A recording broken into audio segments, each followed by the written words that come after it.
fun. To fulfill my assignment on today, I want to read some excerpts from the first chapter of my book, because I'm called on to talk about a beautiful soul.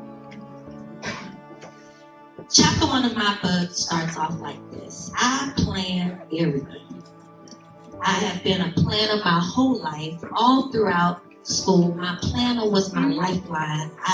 In college, I loved getting the syllabus and mapping out exactly what it was going to take to do well in the class. My whole life was a series of goals and objectives to reach my personal definition of success. Every year, as long as I can remember, I would make lists for my list. And it felt so good to check off or scratch out a task that's completed. Graduate high school, check. Graduate college, check. Land a good job. Own a home, get married, have a baby, check, check, check.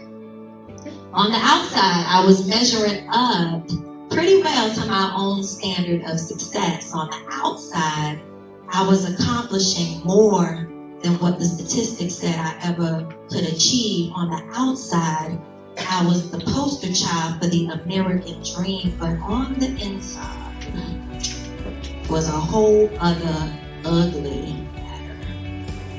Buried in between all my accomplishments were things I never planned for. I never planned for my father to disappear from my life when I was 3 years old and become a figment of my imagination. I never planned to be a victim of sexual abuse at 6 years old. I never planned for my mother to be murdered when I was 16 and leave my siblings and I orphaned. I never planned to be homeless at 19. Never planned to be divorced at 23. I never planned to remarry only to be divorced again at 28. I never planned to be a single mother.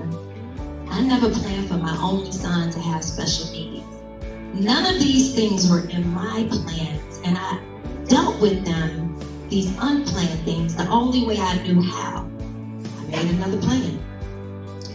I never pondered on those challenging circumstances for too long. I never wanted to dwell on them. It's just too painful. I never gave myself time to reflect on them and get the lessons that I was supposed to glean from them. I don't even remember praying about it.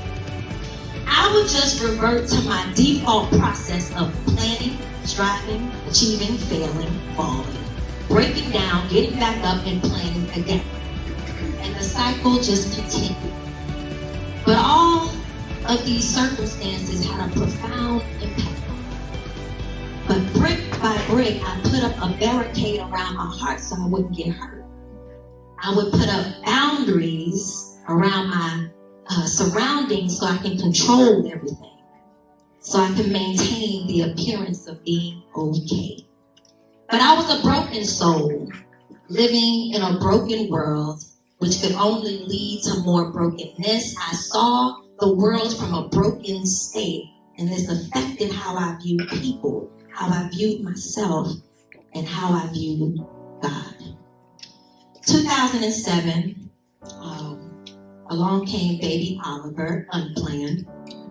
By this time, I was on my second marriage, and life was growing ever more difficult. I was searching for love in all the wrong places. My ex and I were both selfish people, and we never learned how to agree well. I was trying to love my spouse, but I did not respect him or myself. Fight after fight, with both of us hitting lower and lower below the belt, completely exasperated, I left the marriage. I didn't know what to do. I moved out. Everything was spiraling out of control. I had to get control back. Time for a new plan. However, it wasn't just me anymore. I had a son whom I loved so much, a son I did not have much patience for. I had to be there for him unconditionally, but my self-esteem was at its lowest point. I did not love myself, so how could I possibly love my baby? All I knew how to do was make a plan, but even that wasn't working out because Oliver was diagnosed with autism. Unplanned. Now I had to deal with a barrage of doctors, therapists, nutritionists, medicines, supplements to find a way to fix him. My plans resulted in a constant state of disappointment and frustration. My plans no longer gave me the sense of control that I needed. I felt anxious all the time. My confidence was shocked at its core. How did my life become so ugly? And what kind of God would let me get to this point? Writing this book, needless to say, made me reflect on some very ugly times in my life. Ugly is defined as an unpleasant or repulsive thing. My soul was ugly. I had ugly thoughts and ugly desires. My emotions were ugly. I had a bad attitude, just negative all the time. Nasty. I had an ugly outlook on life, so I made very ugly decisions that had ugly consequences. I saw myself as ugly, so I treated people. I saw my future as ugly, so there was no sense of purpose. Until one day, I'm going to just be real with you, Jesus revealed himself to me. I never knew him. I knew of him since I was a kid, but I didn't know him.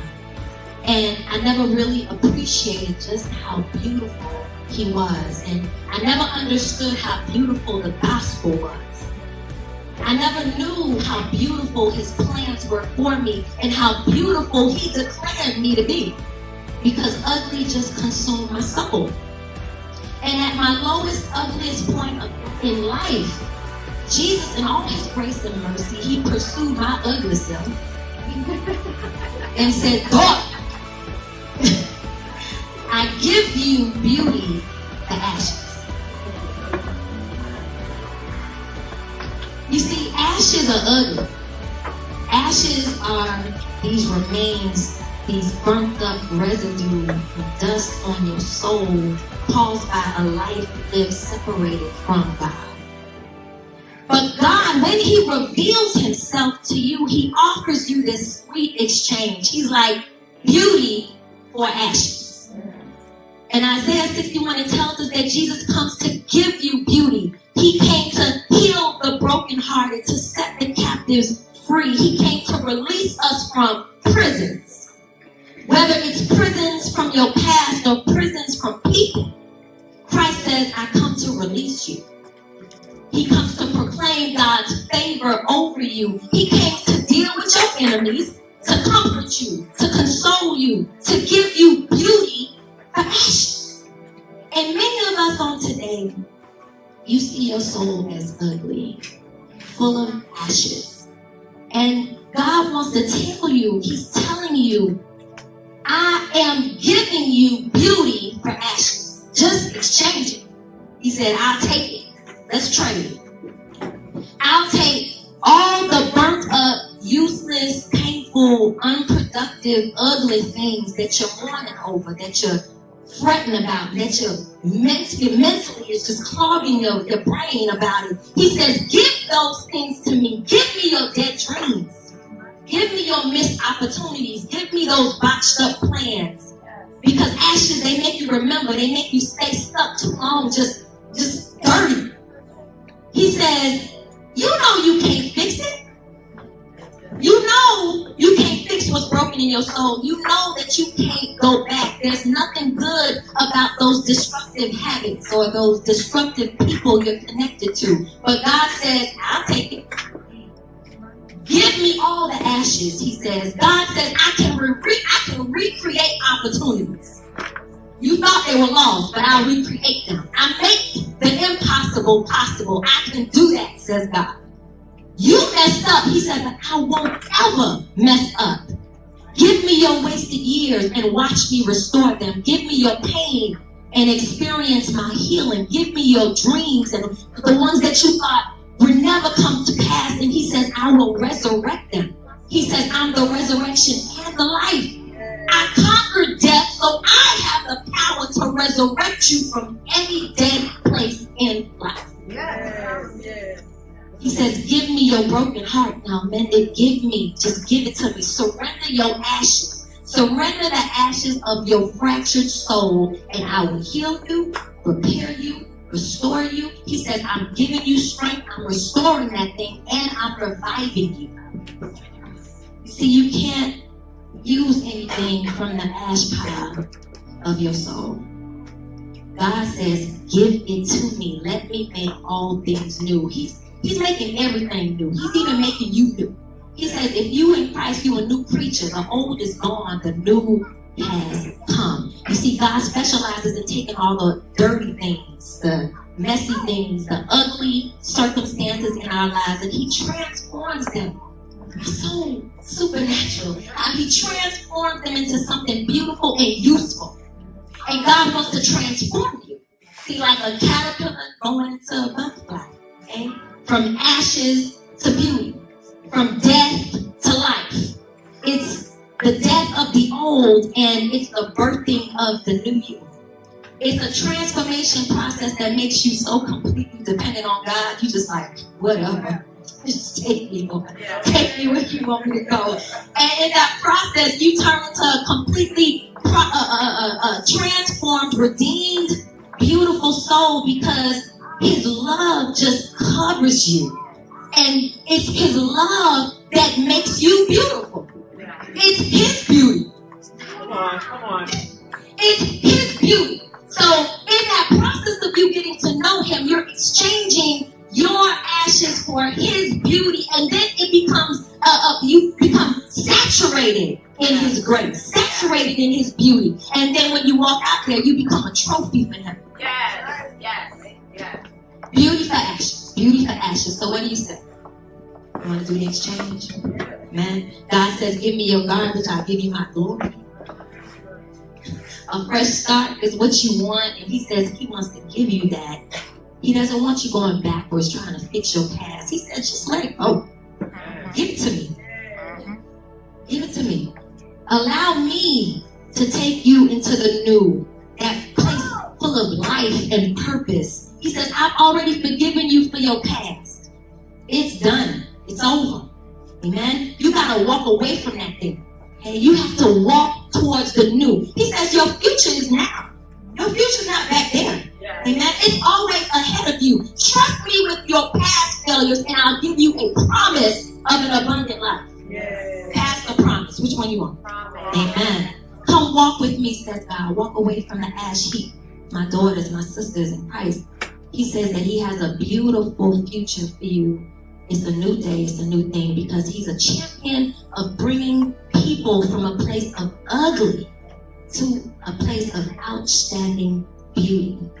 He wants you to shine. He calls you the light of the world. Amen. So in order for you to shine bright in this dark, perverse world, you need the light.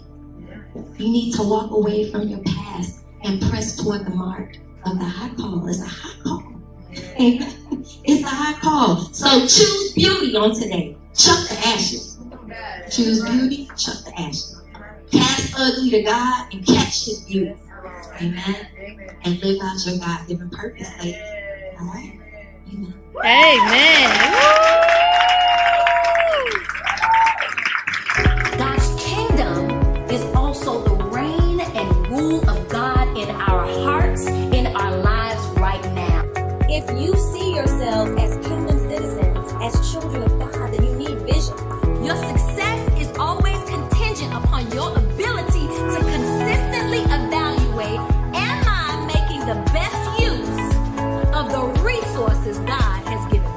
So invest time with God regularly. Ask Him, Lord, where do you want me to sow these funds that you've given me? To see past their current situation, past their current condition, and see them from God's perspective and give them honor. You got to do what you got to do to take care of yourself and to guard against and put boundaries around yourself and other people. But never lose sight of the real war. The war and our real opponent.